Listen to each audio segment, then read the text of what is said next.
ce mardi 18 avril, dans le podcast Les Locomotives, Marine L'Orphelin est revenue sur son année de règne en tant que Miss France 2013. Elle a également confié s'être retrouvée en larmes pendant une pause en pleine cérémonie, complètement paniquée par l'enjeu du concours. Marine L'Orphelin a changé de vie en s'installant en Nouvelle-Calédonie où elle a rejoint son compagnon, Christophe Malmezac. J'avais un peu hâte qu'on se retrouve et qu'on démarre notre vie ensemble, a-t-elle confié dans le podcast Les Locomotives disponible ce mardi 18 avril sur Apple Podcast. À Nouméa, elle exerce en tant que médecin généraliste. Avant d'enfiler sa blouse blanche, Marine L'Orphelin a été élue Miss France 2013. Une expérience qui n'était pas un objectif dans sa vie, comme elle l'a expliqué dans le podcast. J'ai été un garçon manqué. Adolescente, je jouais au foot avec mes potes, je ne me maquillais pas trop, je passais ma vie en basket. Je ne m'identifiais pas forcément à Miss France, a-t-elle confié. Sa maman paniquait de la voir se lancer dans l'aventure Miss France CIST lors d'un défilé organisé dans sa ville qu'elle a été repérée par le comité Miss Bourgogne. Sa grand-mère paternelle adorait l'univers des Miss. Marine L'Orphelin lui avait alors fait la promesse de se présenter un jour au casting Miss France. Finalement, après sa première année de médecine, elle s'est lancée dans l'aventure. Si sa mère a complètement paniqué, son père, lui, a compris que le concours pouvait être une belle opportunité pour elle. Tous les deux l'ont soutenue dans cette aventure.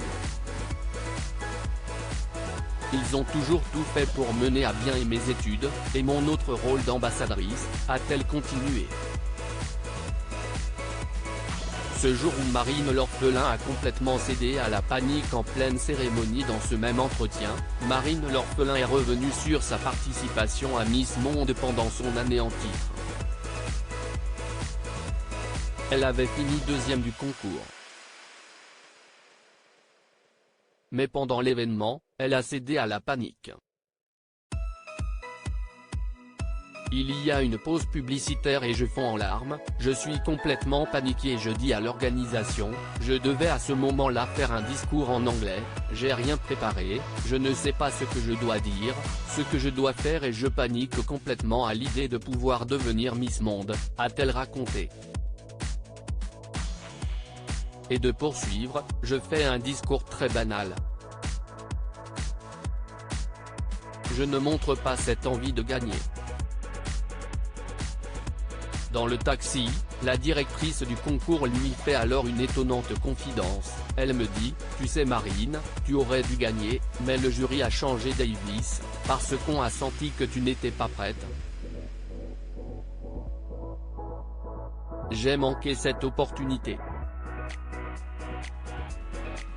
Si est-ce vraiment le seul regret que j'ai, a-t-elle confié.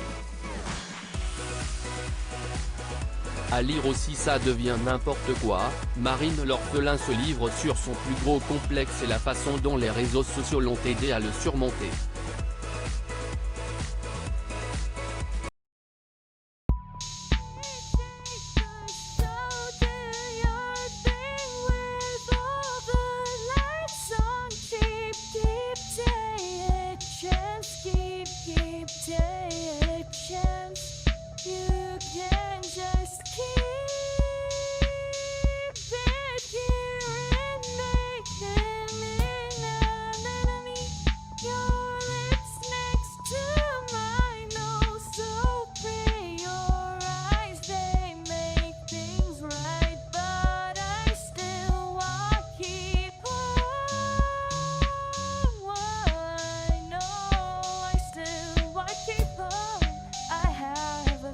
Keep it up, I have a